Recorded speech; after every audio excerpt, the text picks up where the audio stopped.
Innal hamdalillah nahmaduhu wa nasta'inuhu wa nastaghfiruh wa na'udzu billahi min shururi anfusina wa min sayyiati a'malina. Man yahdihillahu fala mudilla lahu wa man yudlil fala hadiya lahu. Asyhadu an la ilaha illallah wahdahu la syarika lahu wa asyhadu anna Muhammadan abduhu wa rasuluhu wa ba'd. Jamaah Jumat azzakumullah, ada dua kelompok manusia. Yang pertama, manusia-manusia dijamin ridha, dijamin ampun, dijamin surga. Manusia-manusia mulia. Satu lagi, manusia bangsa kera dan babi, terkutuk, terlaknat, mal'un, al-maghdubi alaihi. Mestinya kita mencontoh, mengikuti, meniru kelompok pertama, manusia-manusia mulia radhiyallahu anhum wa radu'an wa 'adda lahum jannah, dijamin ampun, dijamin ridha, dijamin surga.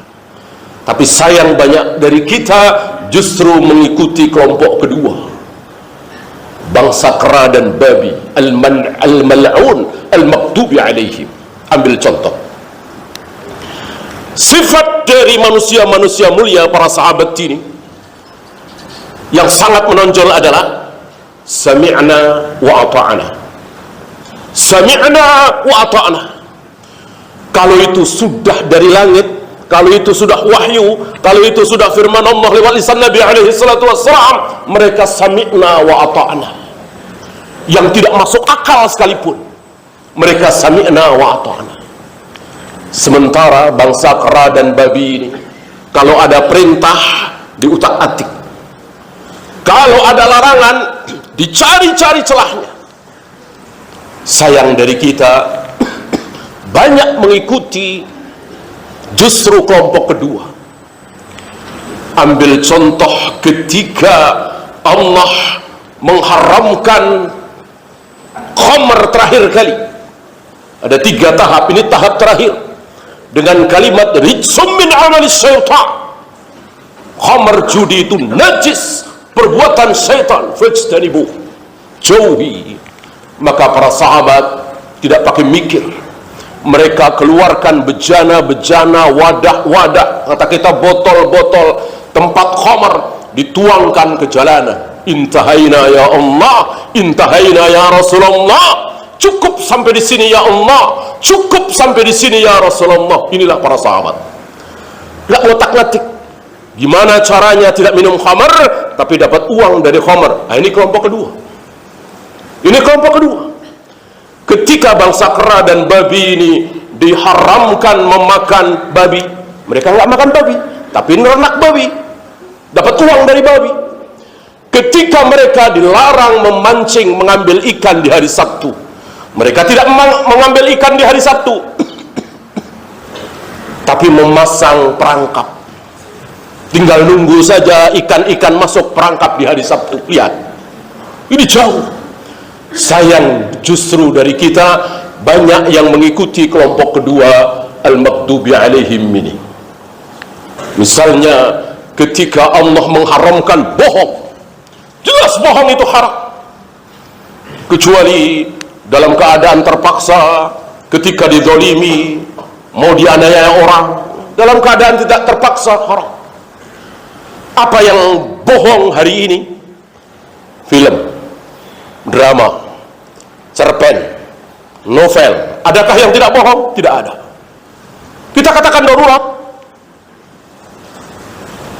Kalau saya mau dibunuh, mereka mencari, penjahat mencari-cari nama saya bohong, boleh, ini darurat, menyelamatkan nyawa. Saya mengatakan bahwa saya bukan si fulan, padahal saya si fulan. Apakah cerpen, novel, drama, film ini darurat? Tidak ada satupun akal sehat manusia yang mengatakan itu darurat. Lihat, isinya bohong semua, nggak ada yang tidak bohong. Apa kita katakan bohong itu kalau tahu sama tahu menjadi halal? Kata siapa? Mereka ngotak-ngatik gimana caranya bohong tetapi isinya bagus. Dikaranglah oleh mereka, ada sinetron religi, ada cerpen Islami, ada novel Islami. Lihat, siapa yang ditiru oleh kaum muslimin ini? Para sahabat apa Yahudi? Jelas Yahudi. Ini kelakuan Yahudi. Kelakuan para sahabat tidak seperti itu. Sami'na wa ata'na, karena bohong sudah. Mau ribuan orang, jutaan orang mengambil manfaat dari film, drama, cerpen, novel, tidak peduli. Inilah para sahabat mesti. Beda dengan kaum muslimin hari ini. Mengikuti Yahudi, diolah, mencari celah. Jangan sampai kita bernasib seperti mereka. Dia apa? Dirubah menjadi kera dan babi. Dan itu ada.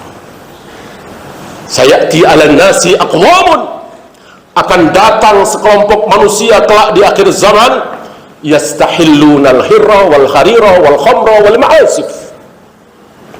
Sekelompok orang ini mirip-mirip Yahudi, menghalalkan zina, menghalalkan sutra, menghalalkan khamr, menghalalkan alat musik. Empat-empatnya jelas haram. Dikatakan menghalalkan berarti aslinya haram. Dilakukan oleh mereka. Mereka tinggal di lereng sebuah gunung, mungkin seperti villa begitu atau apa. Mereka bersenang-senang, berpesta pora di tempat tersebut.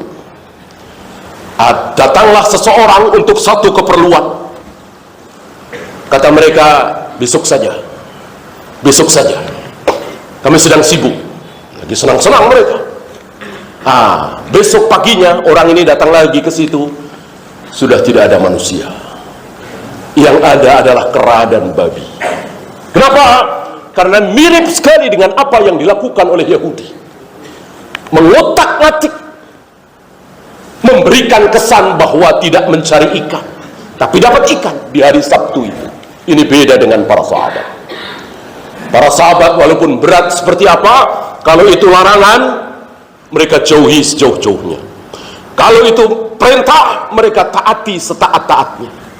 Karena mereka yakin seyakin-yakinnya, Allah tidak mungkin salah, Allah tidak mungkin kejam, Allah tidak mungkin sadis.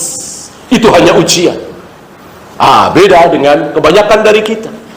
Kalau begitu caranya, nggak naik-naik karir saya. Kalau begitu caranya, nggak akan ada yang beli dagangan saya. Lihat. Kalau saya tidak mencukur jenggot, kalau saya terus pakai jilbab, kalau saya tidak ikut-ikutan berbuat syirik, berbuat bid'ah, nanti begini, nanti itu pikiran Yahudi. Beda dengan para sahabat. Sahabat yakin seyakin-yakinnya dengan taat kepada Allah pasti mendatangkan kebaikan, tidak mungkin mendatangkan keburukan. Ini keyakinan para sahabat ridwanullah alaihim jami'an. Aqulu qawli hadha astaghfirullah li wa lakum.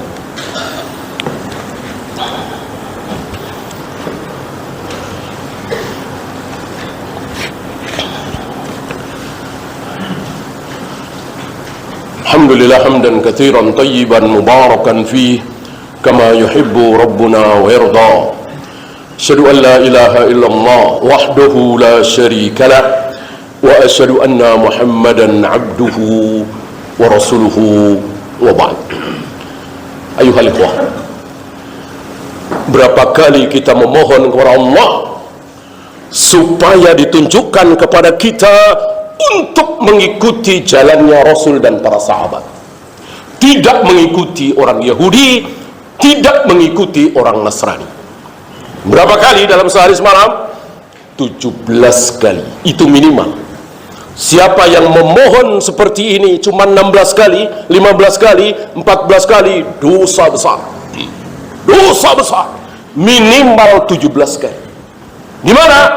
Ihdinas siratal mustaqim. Siratal ladzina an'amta 'alaihim ghairil maghdubi 'alaihim waladdallin. Silakan surat An-Nisa Siratal ladzina an'amta alaihim siapa? Rasul dan para sahabat. Al-maghdubi alaihim siapa? Yahudi. Walad-dhalin, ad-dhalin siapa? Nasara. Keterangan langsung dari lisan Nabi alaihi salatu wassalam. Bagaimana doa yang kita panjatkan minimal 17 kali dalam sehari semalam, justru kita langgar sendiri. Waliyadzubillah, na'udzubillah min dzalik. Maka wajib kita tahu manhaj para sahabat seperti apa, kelakuan para Yahudi seperti apa. Syekhul Islam menyimpulkan bahwa kaum muslimin tidak akan menang, kaum muslimin tidak akan jaya, kaum muslimin tidak akan berkibar, tidak akan besar selagi kaum muslimin mengikuti dua kelompok sesat. Yang pertama al-maghdubi alaihim, yang kedua ad-dhalin. Lihat hari ini budaya ulang tahun, memperingati hari pernikahan, hari kematian. Siapa yang mencontohkan ini? Rasul, para sahabat, tabi'in, Imam Syafi'i? Tidak sama sekali. Rasul, para sahabat, para tabi'in tidak pernah mengulang hari kelahiran, kematian, pernikahan, dan seterusnya, dan seterusnya. Dan itu marak dilakukan oleh orang-orang Yahudi di Madinah. Oleh karena itu ketika Nabi berhijrah ke Madinah, tidak lama beliau mengharamkan seluruh hari raya, menghilangkan seluruh hari raya kecuali dua, Idul Fitri dan Idul Adha. Di luar itu batil, haram, dosa, karena menyaingi Allah, menyaingi syariat. Karena yang berhak membedakan tanggal 16 dengan tanggal 17 hanya Allah Rabbul Alamin. Yang berhak membedakan sekarang dengan besok, ada apa dengan tidak ada apa, hanya Allah Rabbul Alamin. Yang membedakan antara 30 Ramadan dengan 1 Syawal, Allah Rabbul Alamin. Dibedakan 30 Ramadan haram makan dan minum, 1 Syawal wajib makan dan minum. Begitu pula 9 Dzulhijjah dengan 10 Dzulhijjah. Tapi 27 Rajab, 1 Muharram, 17 Ramadan, ada apa? Enggak ada apa-apanya. Hari ini kaum muslimin membikin-bikin. Oleh karena itu ketika turun ayat yang luar biasa membikin iri orang-orang Yahudi, apa? Al-yauma akmaltu lakum dinakum, pada hari ini telah aku sempurnakan Islam sebagai agama. Iri Yahudi dengan ayat ini. Apa kata mereka?